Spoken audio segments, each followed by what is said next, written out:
गुरु गीता के महान संदेश को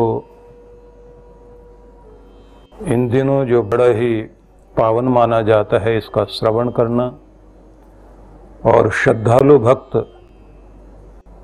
गुरु पूर्णिमा से 21 दिन पूर्व गुरु गीता का निरंतर पाठ करते हैं। और ये मान्यता है कि जो अन्य देवी देवताओं से व्यक्ति को लाभ हो सकता है, अगर व्यक्ति श्रद्धालु है तो इसका अर्थ सहित पाठ करने से और श्रद्धापूर्वक अपने गुरु का ध्यान करने से व्यक्ति की मनोकामनाएं पूर्ण होती हैं। सांसारिक लाभ के साथ साथ उसे आध्यात्मिक लाभ भी होता है।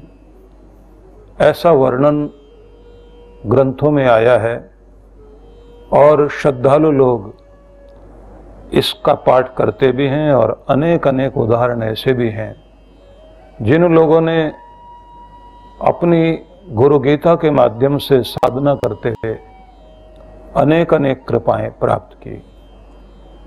और ये ध्यान रख लीजिए कि गुरु के प्रति हमारी श्रद्धा की अग्नि में बीच बीच में जहां जहां भी कहीं श्रद्धा की अग्नि मंद पड़ती है, उसे तीव्रतर किए रखने के लिए गुरु गीता बहुत बड़ी भूमिका निभाती है। और ये विचार करना चाहिए कि कोई भी शब्द तब जाकर प्राणवान होता है जब उसमें हमारी भावनाएं जुड़ती हैं। भावनाएं जैसे जैसे हमारी बनती हैं तो कोई भी शब्द जब विचार बनता है और विचार के साथ उस शब्द में हृदय के भाव जुड़ जाते हैं तो दिल और दिमाग दोनों के मिल जाने से वह शब्द शक्ति बनता है और उसी के द्वारा हमें लाभ होता है। ये याद रखें कि भावनाओं में आकर के लोग बड़े बड़े काम करते हैं। भावावेश बहुत आगे लेकर जाता है। इसलिए भावावेश जो है वो चाहिए और उसे जगाए रखने के लिए जो भी कोई चीज हमारे अंदर उस अग्नि को प्रज्वलित कर सके, उसका प्रयोग प्रत्येक व्यक्ति को अवश्य करना चाहिए। हर व्यक्ति के जीवन के कुछ अपने नियम और सिद्धांत होते हैं और यदि किसी के पास कोई नियम और सिद्धांत नहीं है तो ये ध्यान रख लीजिए वो भीड़ का हिस्सा है, फिर वो कोई भीड़ से अलग इंसान नहीं बन पाएगा।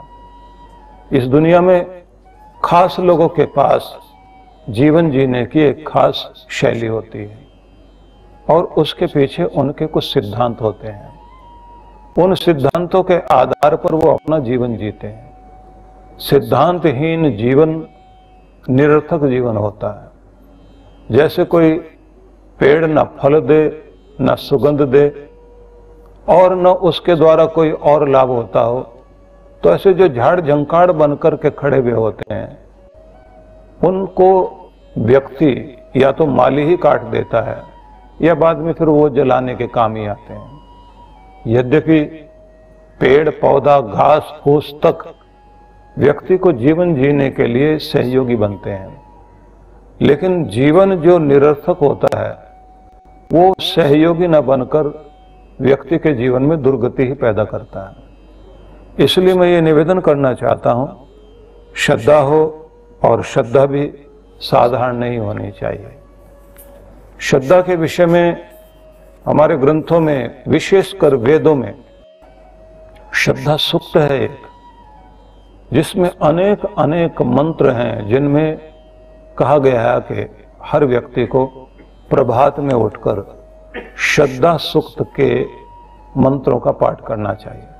श्रद्धाम प्रातः हवामहे, मैं प्रभात में आह्वान करता हूं श्रद्धा का कि श्रद्धा मेरे जीवन में प्रवेश करे। श्रद्धया सत्यमाप्यते, क्योंकि सत्य की खोज करने वाले लोगों को केवल श्रद्धा ही सत्य तक, ईश्वर तक लेकर जाती है। श्रद्धा धर्म को दिलाती है। किसी व्यक्ति की पूजा पाठ कितनी गहरी है उसकी श्रद्धा से पता लगेगा।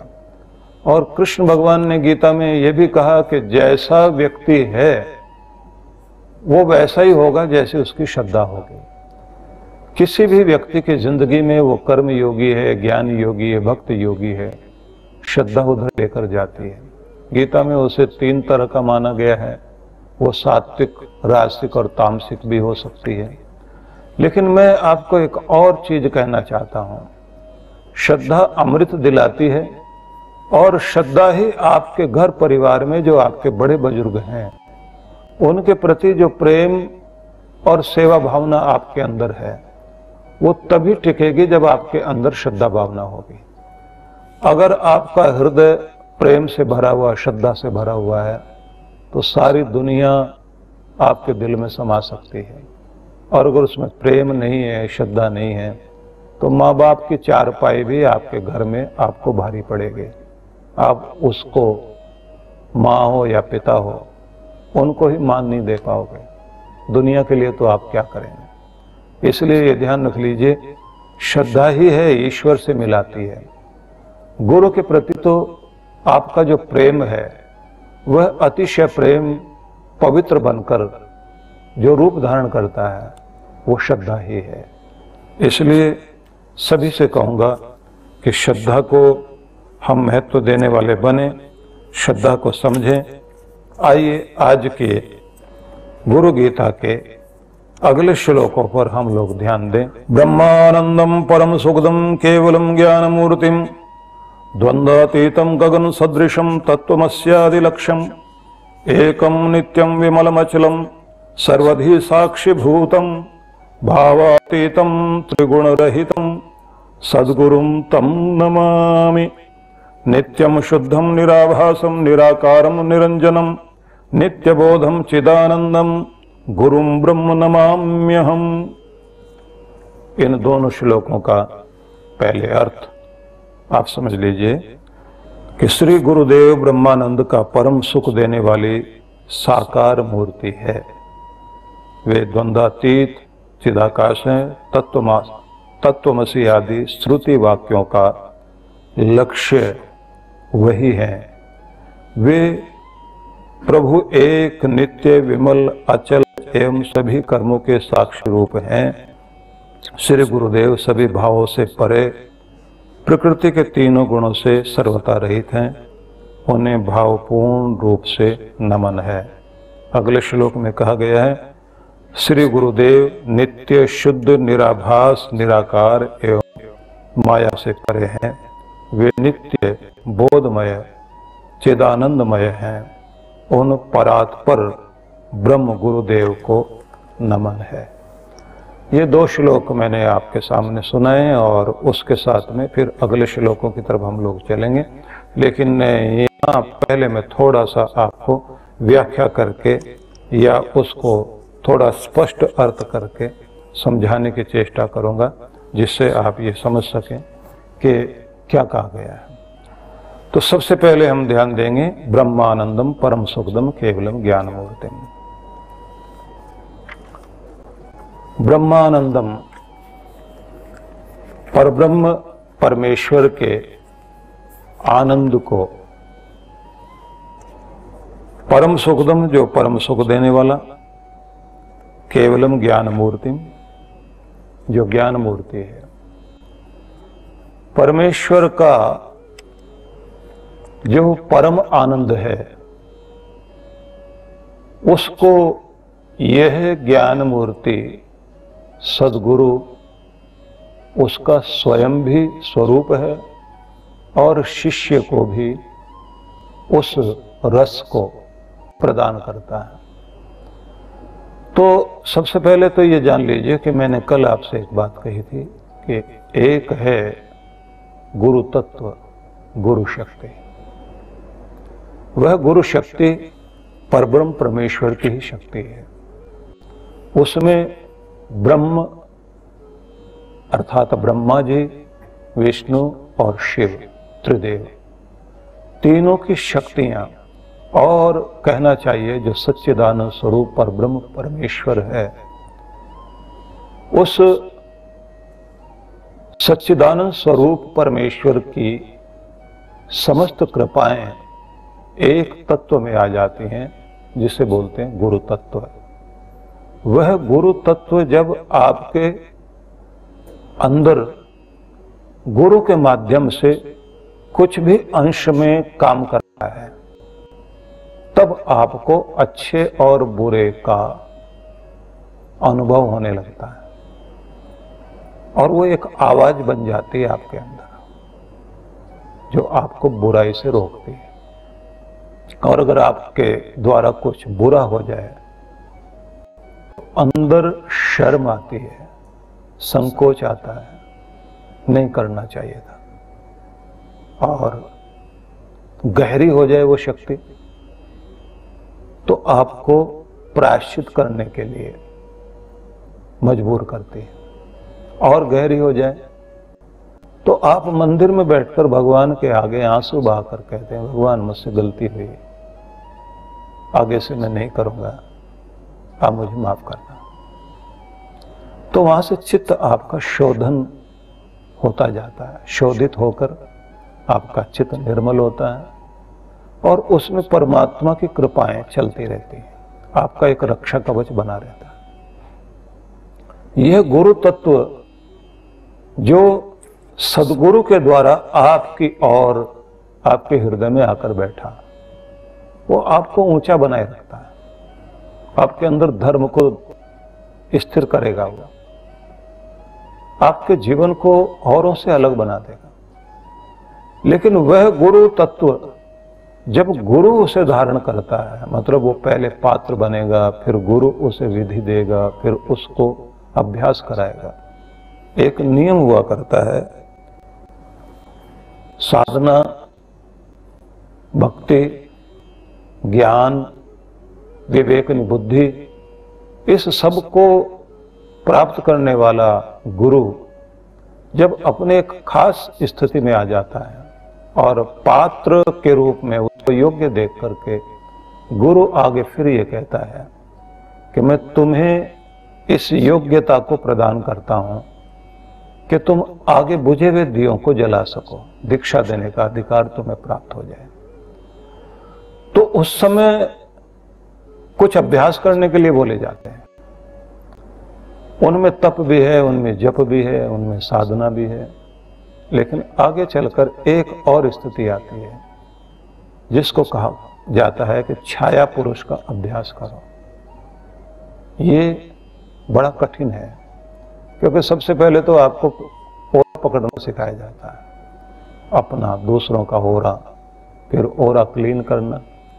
ये एक सामान्य प्रक्रिया है जिसे बहुत बड़ा नहीं माना जाता, लेकिन आमतौर से साधकों को यह नहीं आता। उसके बाद कहते हैं कि अब आपको छाया पुरुष का अभ्यास करना है, और प्रत्येक व्यक्ति के आत्म स्वरूप और उसके छाया स्वरूप के दर्शन करना शुरू करो। इसकी छाया, इसकी छवि, इसका स्वरूप।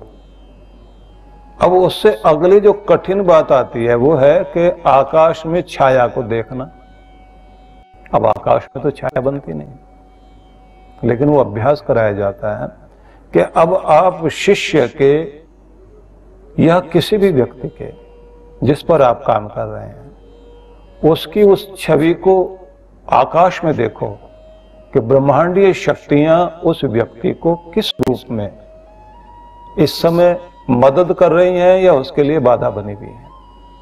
हर एक व्यक्ति के अपने कर्मों के आधार पर उसके चारों तरफ एक घेरा बन जाता है। उस घेरे पर गुरु इधर से काम करेगा, और जैसे जैसे उस शिष्य को भी कहा जाता है कि इन दिनों तुम्हें ये ध्यान रखना है, तो उसके 17-18 वर्षों तक के लिए जो दुख चला आ रहा होता है या आगे भविष्य में होगा, उसे छोटा करना, 6 साल पर ले आना, 12 साल का दुख दूर हो जाए, लेकिन 6 साल का जो कठिन दौर होता है वो बड़ा भारी हो जाएगा। उस आदमी को भोगना तो पड़ेगा, क्योंकि कर्म तो सामने आएंगे। उसके बाद में गुरु का दूसरा कार्य हो जाता है उसको कवच देना। वो कवच जो है, बारिश तो होगी, छतरी रहेगी, कर्म का फल तो सामने आएगा। लेकिन 18 सालों में तो हालत खराब हो जाती है। 6 साल में आ गया, क्योंकि 18 को पहले 12 तक लेकर आते हैं और 12 को फिर आधे पर लेकर जाते हैं। लेकिन कोई भी गुरु किसी के सारे कष्ट काट कर खत्म कर दे, ये किसी में ताकत नहीं है। इसको तो अवतार भी नहीं कर सकता, कर्म का फल तो सामने आएगा ही आएगा। ये हमेशा याद रखना चाहिए। अपनी कितनी भी तपस्या आप किसी के लिए दे दीजिए, और संसार इतना विचित्र है, आप किसी के लिए अपने जन्मों की साधना भी दे दीजिए, उसे कोई फर्क नहीं पड़ता। वो थोड़ी देर के लिए आपको कुछ अच्छा कह देगा, उसके बाद मुंह फेर के लोग निकल जाते हैं। इसलिए गुरुजनों के लिए एक बात कही जाती है कि आप अपनी तरफ से थोड़ा कीजिए, उससे ज्यादा कराइए, जिससे उसको उसका मूल्य पता हो। और खुद की कमाई करने से थोड़ी सी भी मदद अगर इधर से दी जाएगी तो वो जल्दी संभल जाएगा। लेकिन मेरी व्याख्या लंबी ना हो जाए, इसलिए मैं आपको शीघ्रता से आगे लेकर चलता हूं। उसके बाद में अपने ऊपर आए हुए दूसरों के प्रभाव को काटना वो बड़ा मुश्किल होता है। ज्यादातर दूसरों की मुसीबतें अपने सिर पर लेकर गुरु लोग अपने आप को अपमानित कराते हैं, दुखी होते हैं, परेशान होते हैं, और फिर ये कि सबका भला करके बताना भी नहीं होता, और दूसरे उसको समझते नहीं हैं। और जिनके पास कुछ भी नहीं है वो इतना बड़ा नाटक करके रहते हैं दुनिया में कि लोग ज्यादातर वहां आकर खड़े हो जाते हैं। जिब्रान ने एक कथा लिखी थी। लेबनान का एक बड़ा भारी चिंतक हुआ है, विद्रोही व्यक्ति था। उसने लिखा है कि भगवान से मिलने के लिए कोई लोग जो स्वर्ग चले गए। एक बहुत ऊंचा इंसान था, उसने कहा कि धरती पर भगवान को खोजा, नहीं मिला, तो चलो स्वर्ग में जाकर वहीं भगवान से मिलेंगे। तो कहते हैं वो स्वर्ग चला गया और वहां उसने द्वारपाल से पूछा भगवान से मिलना है। बोले बाहर खड़े हो जाओ, क्योंकि तुम्हें अंदर प्रवेश नहीं मिलेगा। भगवान की सवारी निकलती है हर रोज, बड़ी शोभा यात्रा होती है। उस समय में भगवान भी आते हैं, तो जाकर के देख लेना। तो ये आदमी उस राजपथ पर खड़ा हो गया जिस पर सवारी निकलती थी। तो बड़े बड़े लोगों की भीड़, रोशनियां, ढोल बाजे बजते हुए जा रहे हैं। तो उसमें पीछे एक रथ पर बैठे हुए एक बड़े ही दिव्य स्वरूप को इस व्यक्ति ने देखा। लोगों से पूछा कि ये कौन है? बोले ये भगवान का संदेश लेकर धरती पर आए थे। तो बोले ये भगवान नहीं? बोले नहीं नहीं नहीं, ये भगवान जी नहीं है। भगवान का संदेश इन्होंने धरती पर दिया। बोले फिर हमें तो इनकी जरूरत नहीं, हमें तो भगवान से मिलना है। खड़े रहो यहीं पर, मिलेंगे भगवान। आगे उसके बाद में फिर देखा उससे भी ज्यादा भीड़ है, ढोल बज रहे हैं, लोग जो है नाच गा रहे हैं, बड़ी रोशनियां हैं। ये व्यक्ति खड़ा रहा और बड़ी श्रद्धा से इसने सिर झुकाना शुरू किया। लोगों से पूछा कि भगवान जी हैं क्या? बोले ये अकेले ही भगवान के पुत्र हैं। बोले उनके बेटे बेटियां भी हैं क्या? बोले नहीं, यही अकेले पुत्र हैं। ये धरती पर आकर इन्होंने लोगों के कष्ट काटे थे। इन्होंने कहा पर हमें तो सिर्फ भगवान जी से मिलना है। फिर कहा कि खड़े रहिए। ऐसे करते करते बहुत सारे जुलूस आते गए और बड़ी बड़ी दिव्य आत्माएं आती गई, और ये पूछते चले गए भगवान कहाँ? बोले भगवान मिलेंगे आपको। सारी भीड़ जब चली गई तो पीछे एक लाठी लिए बूढ़ा सा आदमी चला आ रहा था और उसके साथ कोई भी नहीं था। तो इसने लोगों से पूछा भगवान? बोले यही है। भगवान अकेला रह गया, बाकी लोग जो है भीड़ उनके पीछे चले गए जो भगवान का रास्ता बताने के लिए आए थे। आज की दुनिया में उसने लिखा भगवान अकेला, उसके साथ कोई भी नहीं। भगवान का रास्ता बताने वाले लोगों ने अपने साथ भीड़ इकट्ठी कर ली है। भगवान दुनिया में अकेला ही है, उसको कोई पहचानने की भी कोशिश नहीं करता। सबने अपने अपने आश्रमों का रास्ता दिखा दिया, भगवान का रास्ता कोई दिखाई नहीं रहा। यहां आकर समस्या खड़ी हो जाती है। जिस चीज से बचने के लिए गुरु को कृपा मिली थी वो भी ये कोशिश नहीं करता। आपके आश्रम थे और जरूरी हैं, आप आओ तप के लिए आओ, जप के लिए आओ, साधना के लिए आओ। इसलिए आप ये देख लीजिए कि गुरु के आश्रम में आपको वो साधना की सारी चीजें मिलनी चाहिए और अगर ये नहीं तो कम से कम आपके अंदर करुणा पैदा हो तो आप करुणा के लिए सेवा करने चले जाओ, विद्यार्थियों के लिए चले जाओ, गौओं के लिए चले जाओ, मंदिर के लिए चले जाओ, बूढ़ों के लिए चले जाओ, कोई तो सेवा करो जाकर। तब वो आश्रम आश्रम है, क्योंकि जिस आश्रम में जाने के बाद आप वहां बैठ करके साधना करते हुए ईश्वर की ओर जुड़ जाएं। इसलिए गुरु का आश्रम भगवान के नाम पर होना चाहिए, गुरु के नाम पर ना हो तो अच्छा। लेकिन पीड़ाएं अपनी जगह हैं, पर यहां तो कथा गुरु की चल रही है, वो बताना बहुत जरूरी है। तो इसलिए कहा गया है ब्रह्मानंदम परम सुखदम केवलम ज्ञान मूर्ति। वह ज्ञान मूर्ति है सदगुरु, ज्ञान स्वरूप परमेश्वर है, लेकिन उसके ज्ञान को ला करके सदगुरु आगे देता है। और यह बात ध्यान रख लीजिए कि सदगुरु हमेशा ही सरल होगा, बहुत सीधा होगा, सहज होगा, दुष्टता को पहचानता है, लेकिन उसके अंदर करुणा बहुत होती है।